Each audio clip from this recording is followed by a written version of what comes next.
Good evening, everyone. Tonight we're going to talk to Sam from Ghostlady Paranormal. Sam is fairly new to the paranormal field, but has spent a lot of time at the Missouri State Penitentiary. We're going to get to hear those stories. She has a house ghost that we'll ask her about and talk to her about some of her stories at that penitentiary. She's been investigating that for quite some time. Stay tuned to us right here on Unraveling the Darkness.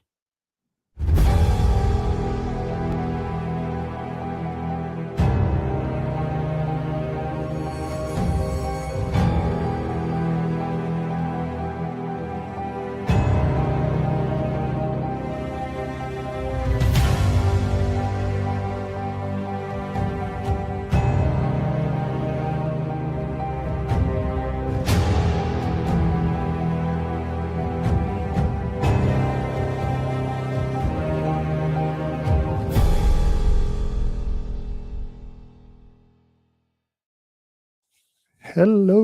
What's going on, man? Not too much. How are you? Yeah, doing good. Yeah. Are you doing good? I am doing good.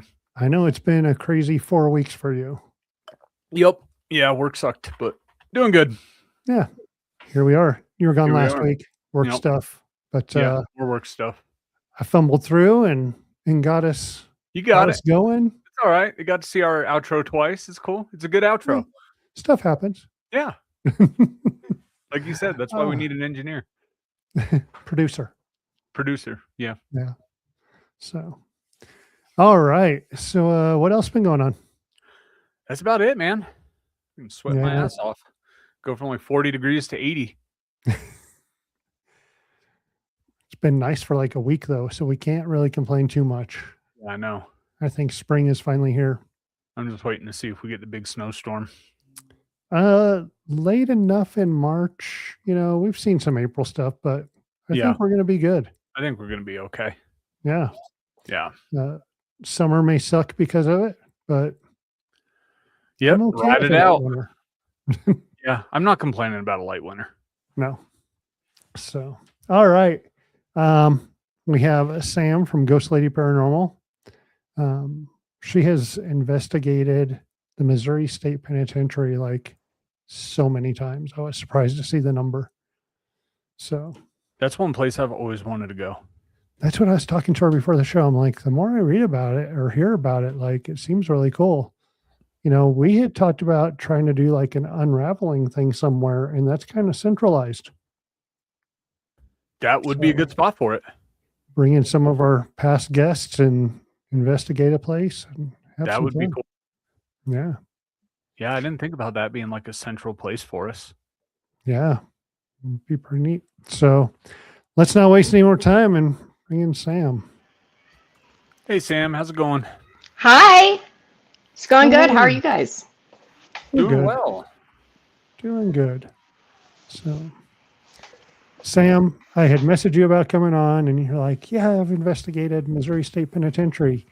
And before the show, we were talking, you've been doing the paranormal stuff for just a few years. Yes. And how many times have you investigated over at Missouri State?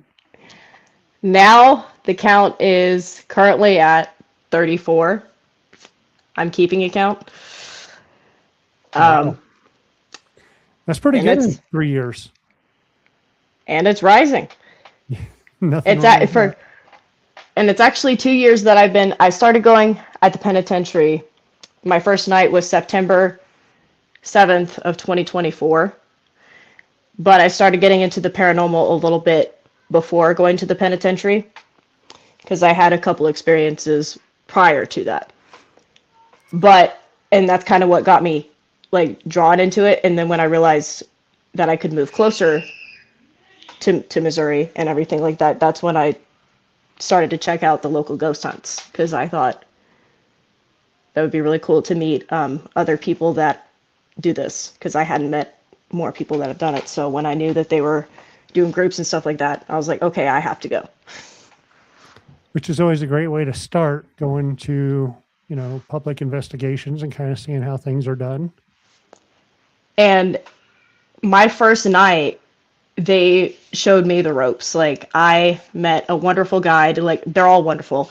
Her name's Jenny, and she gave me the first tour of the night, and it was a big group, and there was also an author there. His name's Brian Paone, and he was writing a book. His book, it's called These Walls Still Talk, and that's currently actually the shirt that I'm wearing too, which is really cool.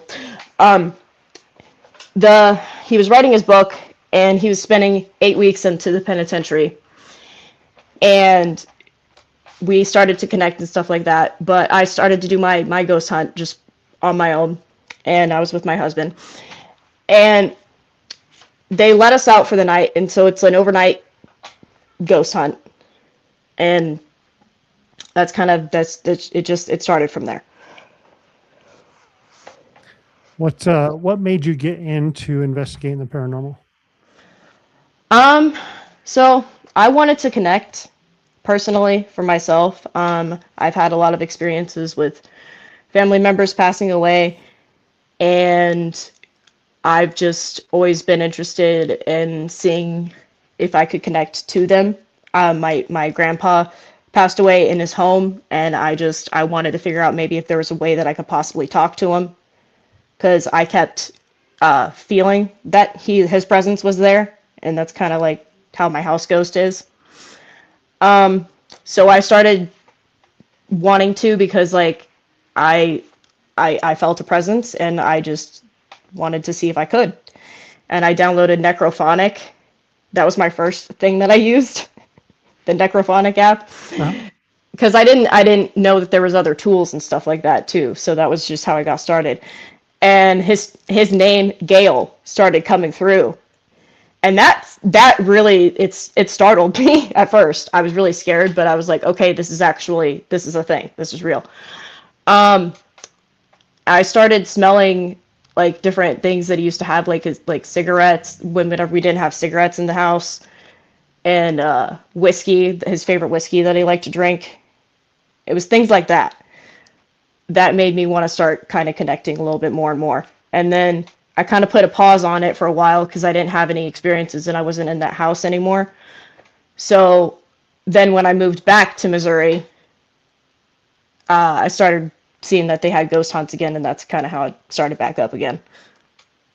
So when you moved back to Missouri, you got into this house, and you have a house ghost? I do. So how I figured out about Miss Teresa. Same thing happened. Felt a female presence. I kept getting visuals of a lady that was gray-haired. She looked like she was in a lot of pain, but also like little things kept coming through. I didn't really see it. I didn't know who it was at first, but I knew it was a woman. And so I didn't ask I didn't know anything prior to this information. I did a lot of research by myself. I started digging. I did research on the house, how old the house was when this was built. I started looking at the records. I started looking at previous people who lived here. And then I found out that somebody did die here. Teresa passed away in October of 2021. And I started talking to her in the house and connecting to her. I've learned pretty much all about her, so to speak. And I feel like her and I have really bonded. I get really emotional talking about her, actually. And it's crazy because nobody, like, it's like, yeah, it's my house. But yeah. Her and I, like, I figured out that she used to have a wife.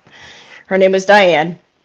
And her wife passed away in 2017. So whenever she moved here, she was alone.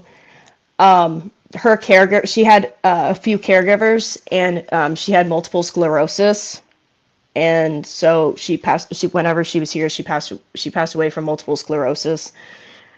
I found out recently where she passed. I found she passed out she passed away in the living room. She had a care team and hospital bed and everything like that. Me finding out that information over the last 2 weeks was very, very emotional for me. I was crying a lot. I didn't want to, and I had a bad feeling about the living room already. Like T does, and she likes to be called T too, which I figured out was really cool. T doesn't like to be in the living room either. Her and I, we don't go in there very often. So because I kept getting a bad vibe in there, like a bad feeling. So that kind of connected that as well. I've experimented with a lot of different equipment in here. I've tried the trace wire. Lights just flickered too in here.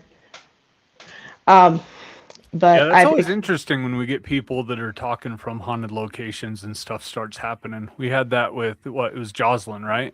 In the doll room. Mm-hmm. yeah, And this then chumming with the spirits too when he was sitting in the hotel room. Sorry. And I mean, he just had these like light anomalies going everywhere in the hotel room and he wasn't seeing anything. It was absolutely crazy. wow.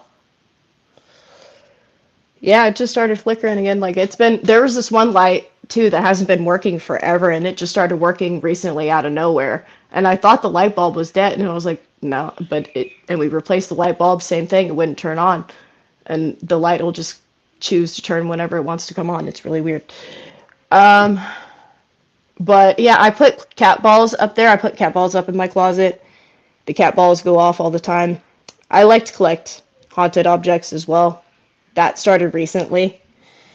And ever since I brought them home, I've heard a lot of more like taps and stuff too. They set off the EMF readers. So that's really fun.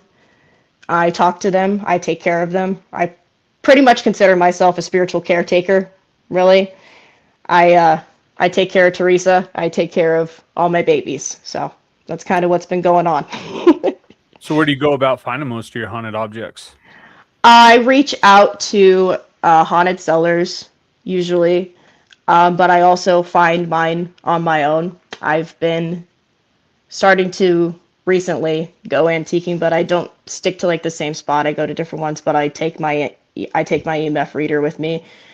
I don't grab every single one that has activity with it. I only do ones that I resonate and have a connection to, and then so that's just how it's been working, really. It's been really surprising me though, because my favorite one that I found, it found me actually. It was placed at a gas station. It was on a gas station pump, and it's a porcelain guy, and he ended up being haunted. I kid you not. I started using the balloon lights and the EMF reader. It started going off. I'm like, okay. So now he's a buddy, and he's a perfect buddy for Martha. All of my dolls, they all have pairs, which is really, really cute too. So it's been something that I've been building since about November, and it's been ongoing because I wanted to give Teresa some more friends. So keeping myself busy. We've kind of started doing the same thing, collecting stuff from locations that we'll investigate. And then recently I've been like, man, that looks really cool. I should get that. I should get that. And I'm like, oh, I can't just keep collecting stuff. Yeah, that's what I keep thinking too. And I'm like, I can't overwhelm it, and I don't want to. Like, I want to close off my collection. I don't want to have like too much chaos, but like it started out smaller, but I don't know. There was just something that kept me going about it. Like it's a comforting energy too, I think. I like all the activity. It doesn't scare me. It's nice knowing that you got some buddies with you, you know? Does T like the stuff coming into the house, or is there some conflict sometimes? That's the shirt's starting to move a little bit. But I think that it has sometimes like caused a little bit like I've noticed more activity with bringing them in, so I can't tell whether it's negative or positive because I haven't really had like any negative experiences with them. I brought them closer to her and she kind of interacts with them, but I can't say for certain, you know. But I think so far everybody's mutual. What I have noticed is the stuff's been falling off the shelves a lot more, and it depends on more if it's an intense. It depends on the moods of the days too. That's really important to note. Like if it's a more intense day, and this was especially with T, because they told me, and I asked them about this. I said, was T more like emotional around the holidays? And they said, yeah, because she didn't really have many family members that came and visited and stuff, so she was more upset around that time during the holidays. And I get more upset in here around the holidays now, and it's a mutual thing. Another reason that I think I also have connected with T, and this is a really huge key part here. She used to know my family, and I had no idea this prior, right? She used to play poker with my aunt and my uncle on like a regular basis. So there's also that. They lived right down the street from each other, which I think is crazy. A year later, her and Kathy, like her best friend Kathy, passed away literally a couple days, not two, like 2 days after she passed away. And it was like in October also. So I thought that was pretty crazy too. I've been told that I kind of have like medium type gifts and kind of connecting with the spirits that way, because a lot of it's through music too. And that'll bring back to the penitentiary as well, because that's a lot of it. What I've been doing is going back and forth with the penitentiary here in my closet, and because it's the same exact activity, which nobody has been able to make sense. But it's the same exact thing. Going back to the items, when you get a new item, do you confine it to a space and figure it out, or do you just bring it into your other stuff? I've confined it to my bedroom usually, and I interact with it one-on-one. I take some time to interact and get to know each item, and then and that usually takes about a week or two. I don't just bring them all in at once and overwhelm everybody. I like to introduce them all one and one too, which is good. I think that kind of helps, because I make sure to talk to everybody individually too. Like I don't leave everybody out. I don't like to leave everybody isolated. I don't have that many. I have about 10, so that's not terrible. I don't think collecting very many is bad either. I love that other collectors have huge collections and stuff like that. I think it's incredible. So as we do this, we do ask our watchers to ask any questions as we go along. And Janet did ask a question over here. How do you respond to people who don't believe in ghosts? I fully respect if they don't. If they don't, that's entirely their opinion. I've met skeptics at Missouri State Penitentiary that have not believed in that, or that have told me that they don't believe in it. And my response usually is that I can take them and show them something that they haven't seen before. And that's in cell 23. With the jacket and me going and taking them to go see stuff like that, that usually changes their mind. And so that's kind of my thing. But I respect those that don't believe in the paranormal if they choose not to. That's totally up to them.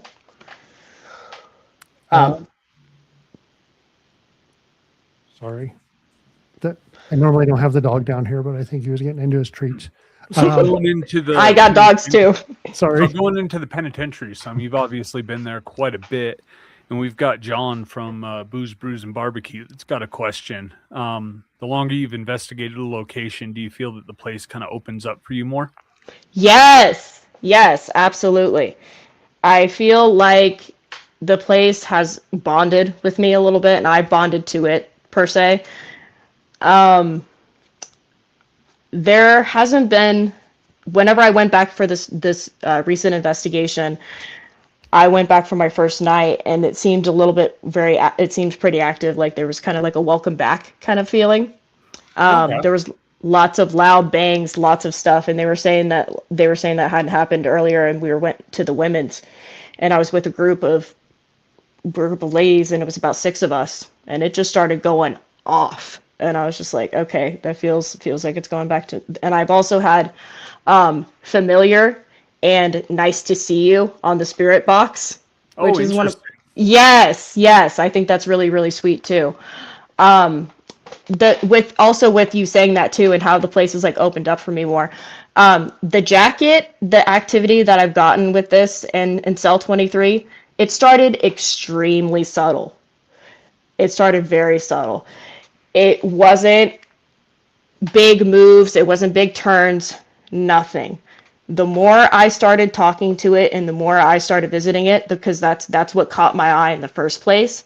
Because how I was drawn to it was on my first investigation of the night, we went to housing unit 4 and I saw like there was this big room with this big lab coat and everything like that, and I just had this thought and I was just like, what if I come back and the lab coat's not facing the same way? And that was just my initial thought, and I don't know why I was really drawn to it, but I thought to come back and come and check on it. I think you sent some videos of that to us, didn't you? Yes, I did. And I need to keep I've wanted to post them. And the thing about that is like I've had people that are like, "Oh, like obviously it's not fishing wire. It's 100 that prison is 168 years old. There's no draft, there's no wind."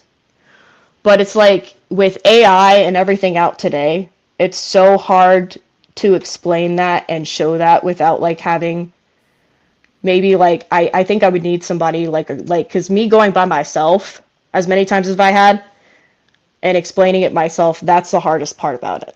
Right. And I want to make sure that like if I'm going to tell my story with the jacket, that I do it in a way that I have a little bit, maybe a little bit more of assistance with it. Because I know the activity is always going to be in there and the story can be told. It just needs to be told that way, like and filmed in a different way, like to show that like it's not like all just in those angles. Because I brought other guests in too, and it'll follow other guests and do the same thing with other people too, which is really cool. Yeah, that was pretty neat to see how that was moving around. And, you know, I don't automatically think of like fishing wire or anything like that, especially when it's like people that are in the field. Like the majority of people, I believe, faking is probably less than we think, but there's definitely people that do fake evidence. Yeah, and that's what I've been worried about, like with that. And it's just like I would never want to fake any evidence like that in a million years. It's just this is one of the like most incredible things that I've personally have seen. And it's not like because it's like activity that's with myself, but it's just in general. Like I haven't seen anything like it. There was something, a video in Lake Shawnee was showing objects that kind of move like that in a similar way if you're talking to them and stuff like that. So I think it's just something like research wise that needs to be investigated, because it's something that obviously is responding to the jacket. It's responding to my voice. It's responding to how I move, everything like that. And it responds to music. Music brings a lot out of it too. Music is a huge component, and it likes to dance, which I think is really cute too. I know we've had some great responses with music in several places. One local where we did a private investigation, they had a piano in there. One of our participants started playing the piano. Not even anything that you could recognize really, but it was like some Christmas stuff thrown in. But yeah, he was just like ripping. That was really cool. And boy, did we start getting a lot of activity. Yep. Same thing up in Butte at Dumas Brothel. We tried different. It was, you said 168 years old for the prison.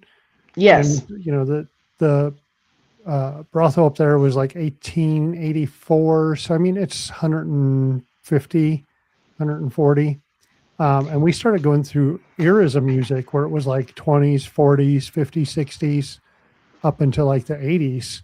Because it was like 1982 when it shut down. And boy, did we got some good stuff during the music stuff up there too.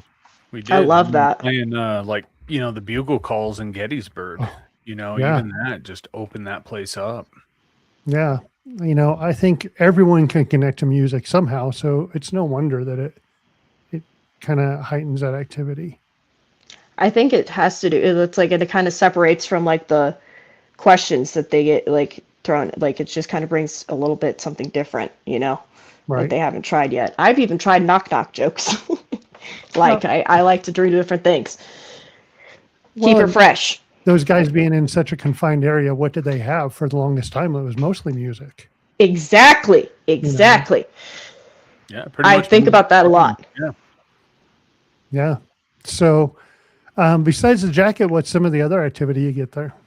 Oh, you get everything. You see shadow figures, you hear voices, you can see, I've seen glowing eyes you can see the peekers, which are again the shadow figures that step in from in and out of the cells, and they're just kind of watching. You go in housing unit 4 and you can sit. One of the favorite things to do, the staff included, like we like to just sit in the chairs, and you can see activity just from the rafters of men and women just walking in from their cells. I get different things, feelings from different buildings, because for me, there's a different vibe to every building. So there's 3 active ones that they still have open left. There's Housing Unit 1, Housing Unit 4, and Housing Unit 3. Housing Unit 4 is one of the oldest, and that's the granddaddy. It is that's the one that has the jacket in it, but it also has the dungeon cells, and it's also got the original whipping post. It's really intense in there. I like that one. And then there's Housing Unit 3, which has got Death Row, and it's got Gen Pop. It's got everything. Like it's different vibes for different nights. You never know what you're gonna get. And then Housing Unit 1 is the women's, and I love going in there too, because you just different nights, and that's why I've gone so many times, because you don't know what it's going to be. I feel like until you get there, sometimes it can be quiet, but there's always something to find, which keeps me coming back too. Do you have any, besides the jacket, are there any other experiences that you can tell us about that you've had? Yes, I have seen I've seen lights in the dungeon, like glowing lights, and I've got pictures of an apparition of a man who is sitting in a chair, and he's got this wide expression on his face. And I asked one of the staff members, I said, "Have you seen this guy before?" And she turns over to me and she goes, "Yes, I have seen him before." And I was like, "Okay, thank you." Because I keep picturing him, I keep looking at him, he's got a wide face, and he's in the dungeon cells. So there was one of that. I have also seen what they call Big Boy. He's like a big, tall shadow figure. He's about 7 foot. Been photographed a lot of times. I'm still looking for Louisa in Housing Unit 1. Still wanting to find her. And then I don't know, it just depends with the guests and everything like that too. So I've also noticed, and this is the interesting thing too, there's bells that are hanging in the showers, in front of the showers, that they keep out, and they move whenever I'm next to them too. There's different strings that are attached to the lights that they used to keep in the different cells too. Those move sometimes whenever I'm next to them also. So it's an ongoing thing that I've noticed that keeps my attention, because it's like something's kind of following me a little bit. And I've explained this to people, and they're like, "Yeah, I see the same thing." And it's kind of creeps them out, because they don't know how to react. They don't know what to think of it either. But it's one of those see it to believe it kind of things. And that's what's been going on. So consistent activity is always in cell 23. And then I feel like the residual activity is all in the other surrounding parts too. I've seen a lot. I bet there's a lot of stuff going on there. There's a lot. There was this black figure that went across my feet, and it had a little bit of a weight to it. And I asked if there used to be a dog on site too that they used to have. There was a big black dog, and I was like, okay, so that ties that to that. Little things here and there that catch my eye. What I thought was really interesting, I had the spirit box going on in cell 23, and I got my house ghost's name. You got your house ghost name while you were at the penitentiary. I did. Oh. And then Yeah. that's how you were able to, with a name, then you were able to trace back that she had passed in the house? No, I figured out that she passed in the house by contacting her previous caregivers. Oh. I contacted her previous caregivers on Facebook. I reached out to them, and they're also my next door neighbors. So That's convenient. it is. They told me that about, because I straight up, I was like, I need to know about more information about T, because I get information from her all the time. Also, the thing with this house too, like I said, she passed away from multiple sclerosis. Since I moved into this house, I've had a lot more flare-ups and pain in my body too. And I think we've kind of connected in that level also. So I think it's kind of on a personal level too. And So yeah. one of the things that we ask most of our guests is, we've always told our guests about our bucket list places. And Janet over here, Janet runs Ghost Buzz magazine. If you haven't followed them, go follow them because they're a great magazine and talk about lots of people in the paranormal. But she's kind of asking that same thing. What would be your dream location to investigate? My dream location to investigate. I have been wanting to check out, my list is vast because the only place that I've traveled so far has been MSP. So I'm open to going to a lot of them. Right now, I'm getting ready to investigate MAS Asylum at Marthasville. I would really love to go to Trans-Allegheny Asylum too. I want to go to Waverly and the Sally House. There's a lot of places I would love to check out. Yeah. And they're waiting for me, I think. Well, you're in a good spot and kind of in that central area of everything. So Future investigations to come. there you go. Well, Sam, it's been great having you on, and we can't wait to see more of your adventures. Thank you for having me. You're welcome. It's been nice talking to you guys. Yeah, likewise. Sam, we're going to throw you back in the green room, close up the show, and we'll catch up with you after that. Thank you very much. So maybe Missouri State Penitentiary is the place to go for I a think so. Yeah, unraveling gathering. Unraveling reunion, Gathering. Whatever. Yeah. Say that a couple times. Yeah, for sure. Yeah, such a cool place. And of course, some of those places that she mentioned are also on our bucket list. I mean, Sally House, we recently saw that they've opened up the basement again. Yes. They've, I guess there was a stair issue, and now they've rebuilt the stairs and have opened up the basement. So now that that's open, that's moving back up in my list. That's moving back up. That was a big reason why we looked at that this year for a big trip, and we took it off because of that, Yeah.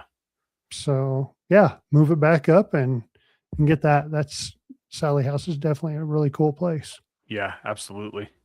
So, well, we thank everyone for watching tonight, and catch us next week.